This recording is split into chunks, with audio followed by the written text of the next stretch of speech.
వాళ్ళు పంచవటి చేరుకున్నారు, పర్ణశాల కట్టుకున్నారు. శూర్పణఖ సీత అందాన్ని గురించి చెబుతూ రావణుణ్ణి ఉడికించింది. సీత వంటి సౌందర్య రాశి భూమండలంలోనే లేదన్నది. ఆమె కన్నులు, సీత కన్నులు కలువల కాము బాణముల పలుకులు, కిన్నెర పలుకుల, చిలుక పలుకుల, మోము చంద్రబింబమ అడ్డమ, కుచములు బంగారు కొండల చక్రవాకముల. ఆమె మేనంతా బంగారమే, ఒళ్ళంతా సింగారమే అని ఊరించింది. రావణుడు సీతను అపహరించుకొని వస్తున్నప్పుడు ఆ సీత విలపించింది. సీత నాదు పేరు శ్రీరాము భార్యను, దేవగణములార దిక్పాలవరులార వృక్షజాతులార పక్షులారా, కుటిల దాన ముందు గుంపోచున్నాడు, కరుణ తోడ నన్ను కావరయ్యా. ఈ పద్యాలు పాడుతూ ఉంటే ప్రకృతి కూడా విలపిస్తుందా అన్నట్టు పాఠకులకు కూడా దుఃఖం కలిగే రీతిలో ఆమె రాసింది. అయితే ఆ ఆకాశ మార్గాన వెళుతున్నప్పుడు తన జాడ తెలుసుకోవడం కోసం రాముడికి ఎప్పటికైనా తన జాడ తెలియాలని తన ఒంటి మీద ఉన్నటువంటి ఆభరణాలను తన చీర కొంత చింపేసి దానిలో మూటగట్టి కింద పడవచ్చింది. ఇప్పుడు ఈ రోజుల లోపల కూడా ఎవరైనా ఆడపిల్లలను ఎవరైనా కిడ్నాప్ చేస్తూ ఉంటే వాళ్ళు విలపిస్తున్నారే తప్ప వాళ్లకు వెంటనే ఉపాయం తోచడం లేదు. కనీసం 100కు డయల్ చేయాలి అనేటటువంటి ఉపాయమైనా వాళ్లకు తోచడం లేదు. కానీ సీత అంత ఉపాయం చేసి ఆభరణాలను నేల మీద ద్వారించింది. రావణు చెరడు అశోకవనంలో శివశుభా వృక్షము కింద శోకిస్తూ ఉన్నది సీత. అక్కడ సీత కనిపించక రాముని పరితాపము. చెట్టును గుట్టను పిట్టను గుట్టను అడుగుతున్నాడు, పంపాతటమును చేస్తున్నాడు.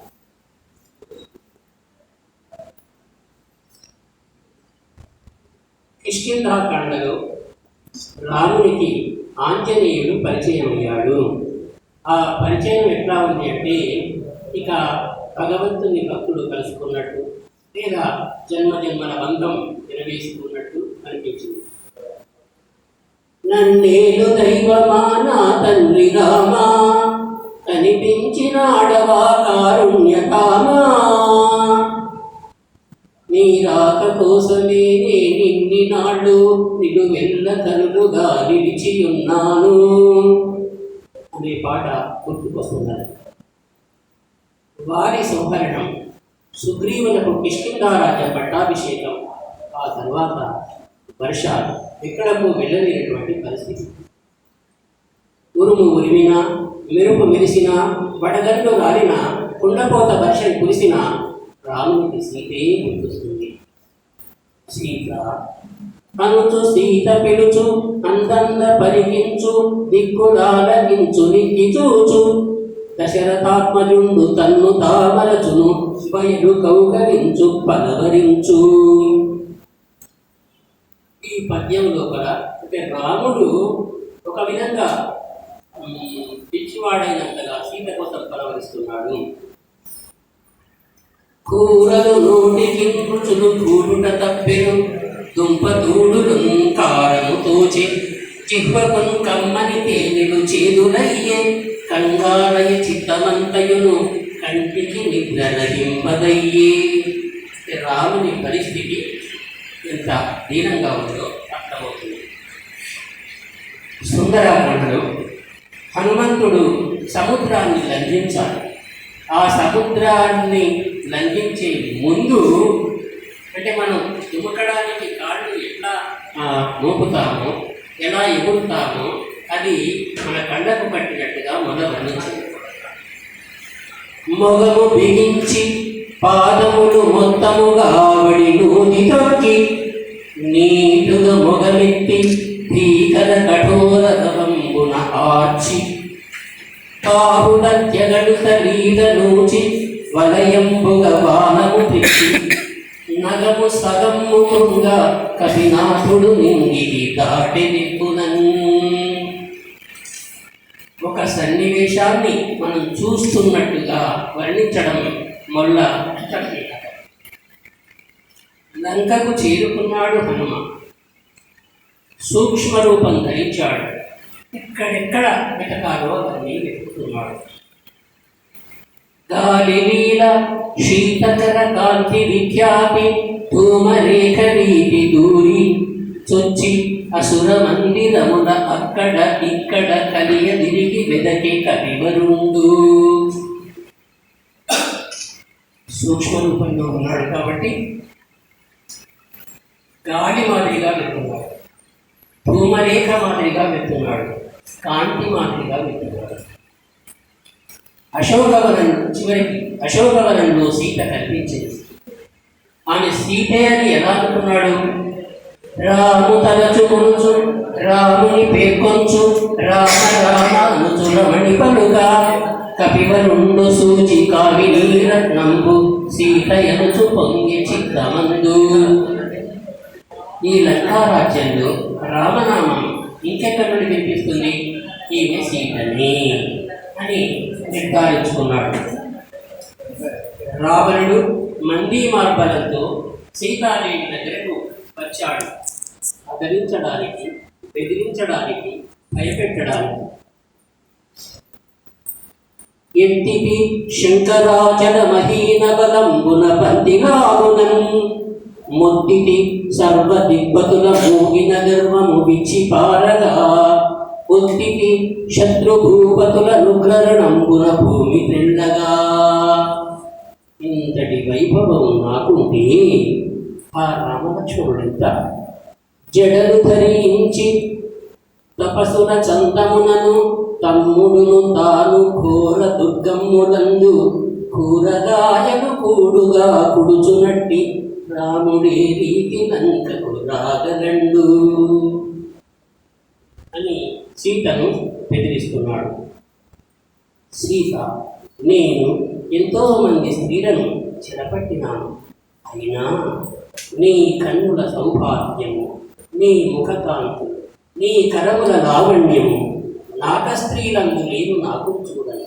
స్వర్గం లోపల ఉన్న స్త్రీలకు కూడా ఇంతటి అందరూ లేరు. సురకాంతల శరీరాలు యక్ష సతులను సూటింపగారాలు కిన్నర భామన్ ప్రతిరాలు సిద్ధ వనిత న్యాయంబుగా పూరరు. ఇట్లా ఎవ్వరూ కూడా నీకు సాటి కాదు.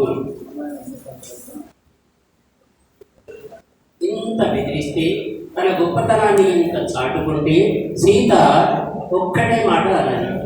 తన సాహసము తానే కొనియాడున తండు హీనకుడు. నీ సాహసాన్ని నువ్వే కోరుకుంటున్నావు, అటువంటి వాడిని బుద్ధి లేనివాడు అంటారు అని గాలి తీసేసినట్టుగా మాట్లాడారు. మరి ఇంత పరాక్రమం ఉందంటున్నావు కదా, మరి నన్ను దొంగతనంగా ఎందుకు తీసుకుని వచ్చావు? రాముణ్ణి ఎదిరించడానికి నీ పరాక్రమం చారలేదన్నట్టే కదా. కురులు తక్కువగా ఉన్నప్పుడే, కూగటి ముడికి కూడా అందనప్పుడే తాటకిని వధించాడు రాముడు. విశ్వామిత్రుని యాగాన్ని రక్షించడానికి ఎంతోమంది రాక్షసులను శిక్షించాడు. అవనిపై విలసిల్లు అఖిల రాజన్యులు రేల చూపదని విల్లు విరిచే పోరాటములలోన కుమ్మరునప్పుడు ఖరదూషణాది రాక్షసుల చంపే. ఇట్లా ఎన్నో ఘనకార్యాలు చేసినటువంటి వాడు రాముడు. రామ భూపాలుడు ఆదినారాయణుడు.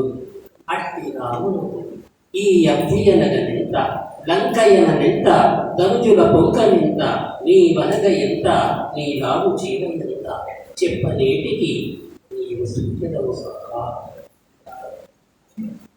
మొత్తం తనవారెవ్వరూ లేనటువంటి పరిస్థితిలో రాక్షస స్త్రీలు తనను భయభ్రాంతులకు గురి చేస్తూ ఉన్నప్పటికీ కూడా, రావణుడు బెదిరిస్తూ ఉన్నప్పటికీ కూడా సీత ఇటువంటి కష్టకాలంలో కూడా ధైర్యం అనేటటువంటి దాన్ని మనం విడనాడకపోతే మనకు తప్పకుండా విజయం సిద్ధిస్తుంది అని చెప్పడానికి ఇది ఉదాహరణ.